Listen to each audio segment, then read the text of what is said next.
Hello hello hello hello అందరికీ నమస్కారం. ఎలా ఉన్నారు? మీకేమిటండి బ్రహ్మాండంగా ఉండుంటారు. మరి ఈ రోజు రావు గారి రాచబండలోకి వచ్చిన ఆ సెలబ్రిటీ ఎవరు, ఎందుకు వచ్చారు, కాదా కామామిష్ ఏమిటో నేను మీకు చెప్పేస్తాను. ఈలోగా మీరు మన రావు గారి రాచబండకి ఒక వీడియోకి లైక్ వేసేసుకుని అలాగే మన కేకే న్యూస్కి సబ్స్క్రైబింగ్ కొట్టేసారనుకోండి, నా పనిలో నేను ఉంటాను. మరి ఈ రోజు వచ్చిన రావు గారి రాచబండలోకి వచ్చిన సెలబ్రిటీ ఎవరు అనుకుంటున్నారు? ఆరిపోయే దీపానికి ఎలుగు ఎక్కువ అన్నట్లు ఎన్నికల సమయంలో వైనాట్ 175 అంటూ బీరాలు పలికిన బ్లూ బ్యాచ్ తీరా ఎన్నికలు అవగానే అసలు విషయం తెలిసిపోయి పోలీసుల మీద పడి ఎడుతూ మీడియా ముందుకు వస్తున్నారు. పాలనాడు ఆంబోతుగా పేరు పడ్డ రాంబో ఏదో చెబుతానంటూ ఉవ్విళ్ళు ఊరుతున్నాడు. ఇదిగో సుకన్య వదన ఏంటో చెప్పాడు. ఈరోజు వైఎస్ఆర్ కాంగ్రెస్ పార్టీ ఒక ప్రత్యేక బృందం పార్టీ ఆదేశం మేరకు డీజీపీ గారిని కలిసి వారిని కొన్ని విషయాలను ఒక రిప్రజెంటేషన్ వారికి ఇవ్వడం జరిగింది. ప్రధానంగా పోలింగ్ రోజు నుంచి ఈ రోజు వరకు రాష్ట్రంలో గత 4-5 ఎన్నికల్లో ఏ ఎన్నికల్లోనూ జరగనటువంటి హింసాత్మకమైన సంఘటనలు, బూత్ క్యాప్చరింగ్లు, ఈవీఎంల మీద దాడులు ఇంత పెద్ద ఎత్తున ఈ మధ్యకాలంలో జరిగిన ఏ ఎన్నికల్లోనూ జరగలేదని, దానివల్ల తీవ్రమైన నష్టం ప్రజాస్వామ్యానికి కలిగిందని, ముఖ్యంగా ఇది జరగడానికి గల కారణం ఏమిటంటే మేము ఎక్స్ప్లెయిన్ చేసింది పోలీసు అధికారులు టోటల్లీ ఫెయిల్యూర్. నీ తొండముఖాన్ని తాడిసెట్ కేసు బాధ ఏందేంది అంబటి పోలీసుల మీద పడి ఎడుతా ఉన్నావు. పల్నాడులో పిన్నెల్లి ఆగడాలు పిల్లకాయల్ని అడిగినా చెబుతారు. అలాంటి పల్నాడులో గొడవలు జరిగాయి అంటే మీ వైసీపీ బ్యాచ్ వల్లే కదా. అయినా ఓటమి భయం పట్టుకుందా ఏంది? అందరూ 10 లీటర్ల ఆవుదం తాగినట్లు ఆటా ముఖాలు తేలేశారు. ఆంధ్ర రాష్ట్రంలో ఎన్నికల నిర్వహణలో పోలీసులు కంప్లీట్ గా ఫెయిల్ అయ్యారు. లా అండ్ ఆర్డర్ కంప్లీట్ గా పోయింది. ఇష్టానుసారంగా బూతుల దగ్గర వ్యవహరించే పరిస్థితి వచ్చింది. ప్రజాస్వామ్యంలో ఇలాంటి దుస్థితి రావడం అనేది చాలా అరుదైనటువంటి సంఘటనగా నేను భావిస్తున్నాం. మేమందరం కూడా అదే విషయాన్ని ఆయనకు చెప్పడం జరిగింది. ఇక్కడ ఇంకొకటి వ్యాలిడ్ పాయింట్ ఏంటంటే, పోలీసు ఫెయిల్యూర్ అయిందా లేక పోలీస్ వ్యవస్థలో కొంతమంది తెలుగుదేశంతో కొల్లుడయ్యారా అనేది మాకు అర్థం కానటువంటి అంశం. దాని మీద విచారణ జరపవలసిందిగా కూడా కోరాం. ఎక్కడైతే మాకు బాగా బలంగా ఓట్లు పడతాయి అనుకుంటారో అక్కడ పోలీస్ బందోబస్తు ఎక్కువ పెట్టారు.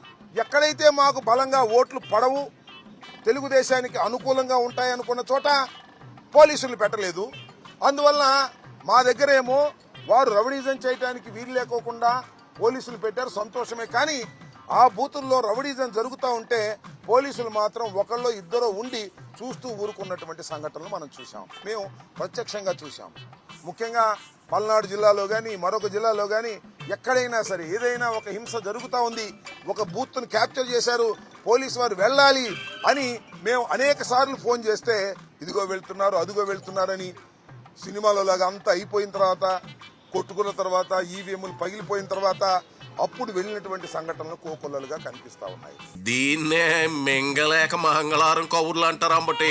ఏందేంది పోలీసులు టీడీపీతో చేతులు కలిపేశారా అంటే వచ్చేది కూటమి గవర్నమెంటేనని నువ్వే ఫిక్స్ అయ్యావా? అది నీ వ్యాలిడిటీ పాయింట్ కాదు అమ్మటే, నీ అవివేకమైన పాయింట్. అసలు మీ ప్రభుత్వ హయాంలో మీకు ఫేవర్ గా పనిచేసిన డీజీపీని కొందరు ఎస్పీలను మార్చారు, కానీ పోలీసులు అందరినీ ఈసీఎం మార్చలేదు అమ్మటే.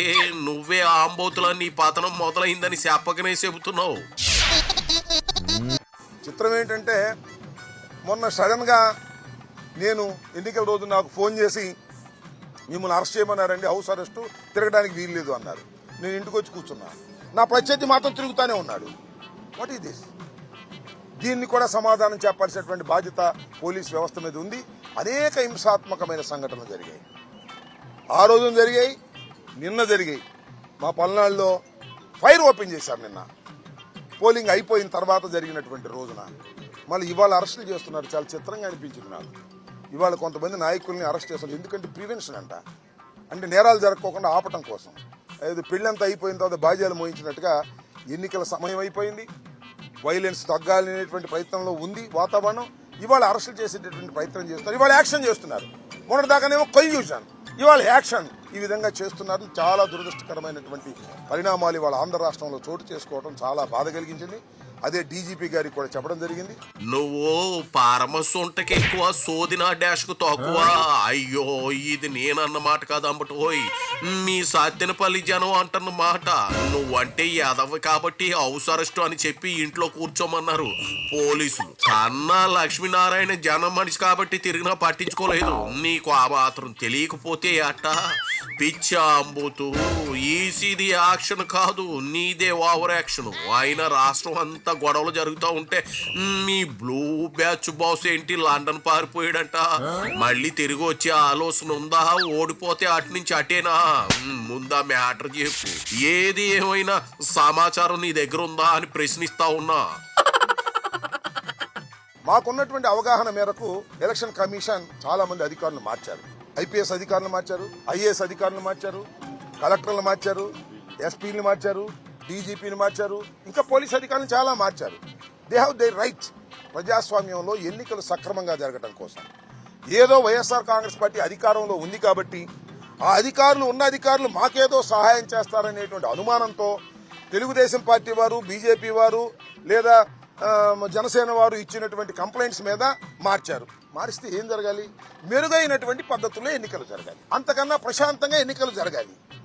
మా ప్రభుత్వంలో ఉన్నప్పుడు అధికారులు ఉంటే మాకు అనుకూలంగా ఉంటారనేటువంటి ఉద్దేశంతో మీరు మార్చారు. శభాష్. ప్రజాస్వామ్యంలో ఎలక్షన్ అథారిటీకి ఎన్నికల నోటిఫికేషన్ వచ్చిన తర్వాత వాళ్ళు మార్చొచ్చు. మార్చినటువంటి సంఘటనలు కూడా చాలా ఉన్నాయి, మాకే విధమైన అభ్యంతరం కూడా లేదు.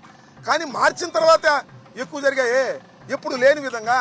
అధికారులను మార్చాక మీరు పెట్టిన వాళ్ళని పెట్టుకుని ఊరెగుతారా? అది వారి హక్కు, మారుస్తారు. మీ తొత్తులాగా ఉన్నాళ్ళనే మార్చారు. అది ఈసీ అక్కడైనా చేసే పనే. ఎక్కడో చెదురు సంఘటనలు జరగకుండా ఉంటాయా? అది సరే, ఓటమి భయంతో ఆ మాచర్ల సిట్టింగ్ ఎమ్మెల్యే పిన్నెల్లి తెగ యాదవ వేషాలు వేసాడంట. అండర్ గ్రౌండ్ లో ఉన్నాడని విన్నాను, నిజమేనా? రేపటి రోజున కూటమి అధికారంలోకి రాగానే ఫస్ట్ పడేది పిన్నెల్లికే. రాసెట్టేసుకో. నెక్స్ట్ నీ కూడా ఓ రౌండ్ ఉంటుందో అమ్మటి, మర్చిపోకో. నేను ఎన్నికల ముందు వచ్చాను. అసలు మెన్ డిస్ట్రిబ్యూట్ చేసేటప్పటికే నాకు టైం సరిపోయింది అన్నాడు. అంటే ఆయన పరిస్థితి ఏంటి చెప్పండి? డీజీపీ గారి పరిస్థితి. మెన్ను డిస్ట్రిబ్యూట్ చేయటంకే నా కాలం అంతా అయిపోయింది, ఇంకా నేను దృష్టి పెట్టలేకపోయాననేటువంటి పరిస్థితికి వచ్చిందంటే ఎన్నికల కమిషన్ మార్చినటువంటి అధికారుల వల్ల ప్రజాస్వామ్యానికి లాభం జరిగిందా, నష్టం జరిగిందా ఆలోచించుకోవాల్సినటువంటి అవసరం ఉన్నది, రివ్యూ చేసుకోవాల్సినటువంటి అవసరం కూడా ఉన్నదని ఈ సందర్భంగా నేను చెప్పదలుచుకున్నాను. యానక్కడికి నీలాంటిదే శోభనం అయ్యాక పాలగలాసుకో వెతికిందట. అట్ట ఉంది నువ్వు చెప్పే రివ్యూస్ వాళ్ళు. అంతా అయిపోయిందమ్మటే మీ సీటు తిరిగే సమయం ఆసన్నమైంది. ఇప్పుడు రివ్యూలు చేసుకునే ఉపయోగం ఏంటి చెప్పు? నువ్వు వెళ్ళి సుకన్యతో 5 ఏళ్ళు రివ్యూ చేసుకోవడమే మిగిలింది. అన్ని చేయించుకో. నీకు నచ్చినవి అన్ని వచ్చే 5 ఏళ్ళు నీకు పంటే నా సామిరంగా దున్నయి కుమ్మేయి. శివరాఖరిగా ఓ నిజం చెప్పి తొప్పి అమ్మటే విసుగొత్తా ఉంది. చాలా ఘోరమైనటువంటి పరిస్థితులు క్రియేట్ అయ్యాయి ఎన్నికల రోజున, ముఖ్యంగా పోలింగ్ డే రోజున చాలా అరాచకాలు జరిగాయి. ఇవాళ ఏం యాక్షన్ తీసుకున్నా ఏం జరుగుతుందో చెప్పండి? ఓట్లు అయిపోయాయి, బాక్సుల్లో ఓట్లు నిక్షిప్తమై ఉన్నాయి, ఓట్లు వేసేటప్పుడు దొంగ ఓట్లు వేసుకున్నారు, ఈవీఎంలు నొక్కున్నారు, ఈవీఎంలు పగలగొట్టే పరిస్థితి తీసుకొచ్చారు, లా అండ్ ఆర్డర్ ఫెయిల్ అయిపోయింది, పోలీసులు ప్రేక్షక పాత్ర వహించారు. దీనికి మూల్యం ఎవరు చెల్లించాలని అడుగుతా ఉన్నా ప్రజాస్వామ్యం. మూల్యం చెల్లించి 3 అంకె వేసి బొజ్జవలసింది మీ బ్లూ బ్యాచ్. మీ కాటకాటాల రుద్రయ్యకు సమయం దగ్గర పడింది అంబుతో. ఇక మీ దండుపాల్యం బ్యాచ్ అంతా జైలోసలు లెక్కలైతే రోజులు దగ్గరలోనే ఉన్నాయి. ఇక సాలే గాని ఇదిగో ఆ కాళ్ళజోడు తీసేసి కన్నీళ్లు దుడుచుకుని ఇక దోబ్బేయి. ఎళవయ్యా సొల్లు అంబోతు ఏళ్ళు యాదవ సోది చెప్పుకుంటానే.